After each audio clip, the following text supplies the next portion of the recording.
Question 42 of the Book of Questions. How would you react if you were to learn that your mate had had a lover of the same sex before you knew each other?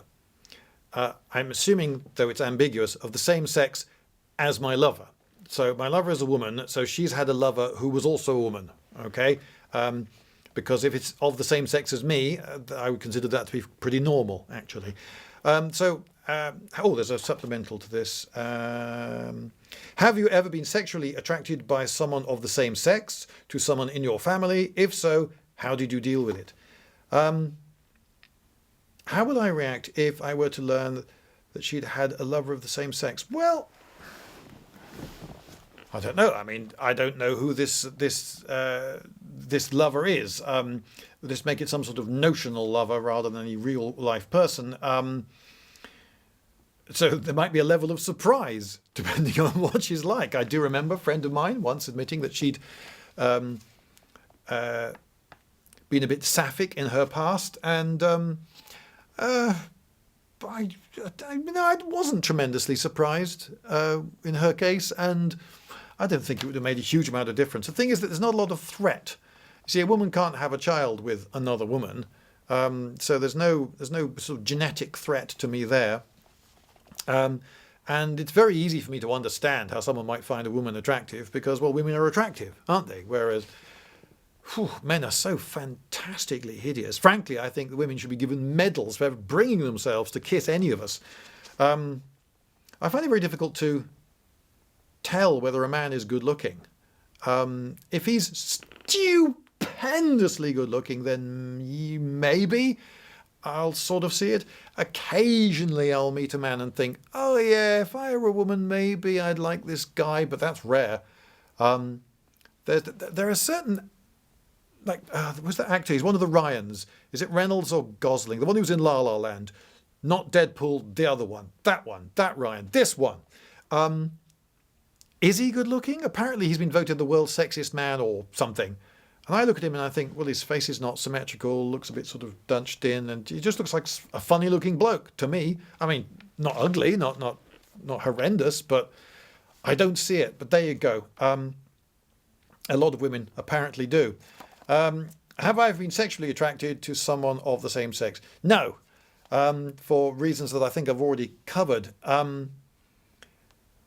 think when I was very young, say 3, 4, 5, 6, 7, that sort of age, I was more comfortable with the bodies of other boys because we would play in the playground with each other, and we were all sort of more similar, and we would fight and wrestle and so forth. So we'd be in physical contact with each other's bodies, playing sport and the like, and there was a level of comfort. But I think that was just from familiarity. I don't think there was anything sexual in that. So no, I find men actually quite repulsive. There's feeling. To someone in your family, no. But that's very easy for me to say.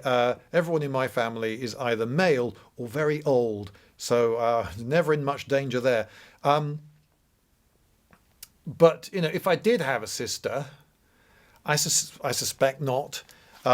People who were brought up in close company with someone of similar age throughout their childhood, they don't grow up to find them sexy. And this has proven a problem for an awful lot of people who've been planning great breeding schemes. So there were Chinese emperors, for instance, who were brought up in court, and alongside were carefully selected daughters of the aristocracy who were brought up with the emperor, and he was then expected to breed with them. And the Chinese emperors would complain about the onerous duties they had of having to copulate with these women night after night.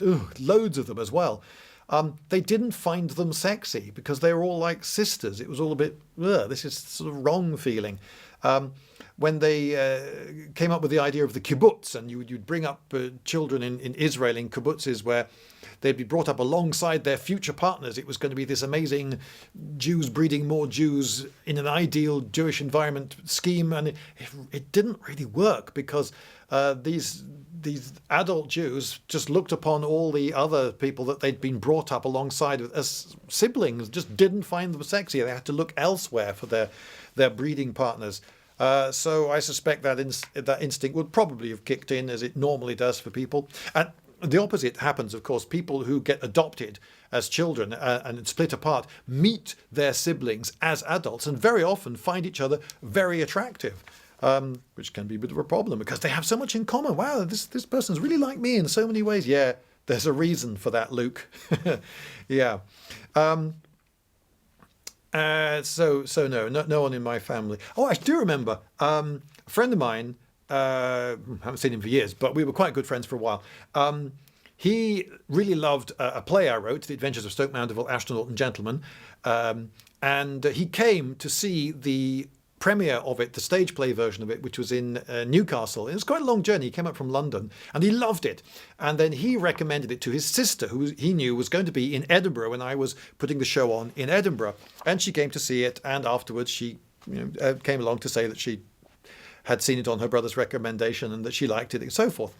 And I'd never met her before, but immediately I could see, oh, she is so clearly the sister of him because she looked so much like him. But there was a bit of a sort of weird moment there because I could see him in her so clearly that I was sort of, because, she was quite attractive, but also, no, hang on. Am I allowed to find her attractive? Because she, yes, very strange. And actually, that puts me in mind of another. I've got this theory of what I call universal ick, which I'll describe in a moment. But before that, I want to tell the story. There was an early episode of a British television show called QI that was, in those days, presented by Stephen Fry, who is, you probably knew this, a homosexual. And one of the early guests was mad as an actress, but we love her, Emma Thompson. And she, quite unprompted as I recall, broke into this anecdote, apropos of nothing, in which she said she recalled a time when she'd gone round to his house and taken all her clothes off and chased him round, and he was going, lady parts that gave him the ick.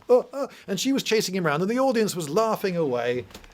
And watching this, I was thinking, is there any other combination which would be socially acceptable? If a man had gone round to a woman's house and taken all his clothes off and chased her around, and she was going, and he carried on chasing her around, would the audience be laughing then? Would that be funny? Or would they be calling for that man's arrest? What other combination works? If a lesbian went round to the house of a straight woman and did that, would that be okay? I don't think so. If a gay man went to a straight man's house and did that, would that... You're just trying all the various combinations in your head. You can go through all of them. And I got a feeling that the only one that is somehow socially acceptable is the one that Emma Thompson described. And in my book, actually, no, that still was not acceptable behaviour. But the audience laughed. See, I have this theory of universal ick. I strongly suspect that nature is quite frugal when it comes to all manner of things, including instincts, and that we are pretty similar. So when I see the colour red, it's an arbitrary label, that colour red, in my head. And when you see the colour red, again, it's an arbitrary label in your head. But I think it's almost always going to be the case that, unless you're colourblind or unusual, if you've got normal colour vision, what you see as red is pretty much what I see as red. Because why would nature extravagantly evolve loads and loads of different ways of doing everything? And I think when I feel frightened, what you feel as fear is probably pretty similar. And the mechanism, the triggers for it, the chemicals used, the everything, it's probably all pretty much the same. We're all extremely similar in an awful lot of ways. So why would we be different with feelings? And I think there is this sort of uncomfortable, extreme uncomfortable feeling we get of an inappropriate sexual advance. So what Stephen Fry was thinking at that moment was sort of, this is an inappropriate sexual advance. So there's, get up, you're sort of creepy, get off, that sort of feeling. I think that we've all known that feeling in some context or other. And that when we sense an inappropriate sexual advance, regardless what that is, depending on our own sexuality and the sexuality of the person making the advance, I suspect it's the same sort of feeling of that sort of skin crawl, get off, like yeah, I'm going to call it ick. Okay, so I think there is universal ick, and if so, and if I'm right, and of course I can't prove it, but I think I'm probably right that there is this universal ick. It's quite a useful thing, because you could say to someone who's saying, "Oh, don't be ridiculous, it doesn't give me the ick at all, you're just making such a fuss, blah, blah, blah." And you say, well, you know that feeling you got last week when that leering tramp came up to you at 11 o'clock at night and you were waiting for the last bus home, and he started talking to you and you just wanted this guy to just go away and leave you alone because he was really seriously giving you the ick. You were really uncomfortable. And even if his intentions were completely innocent, you still got the ick and you wanted him to back off, and you were quite aggressive about how much you wanted him to back off and how he was definitely in the wrong. Well, you're now suggesting that I do this thing which is going to give me the ick. That's the feeling you are wishing upon me. And it would be an argument that we could use to get this across to people. No, I'm sorry, but I have this ick, and it doesn't make me a bad person. Whatever I consider because of my sexuality to be an inappropriate advance gives me the ick, and so don't put me in a situation where I'm going to feel that ick. So there you go. Am I right? Universal ick. If so, how did you deal with it? Is the very last question. Never had to deal with being sexually attracted to someone of my own sex or my own family, so I dealt with it by not having suffered it in the first place. So there you go. Pretty simple in the end.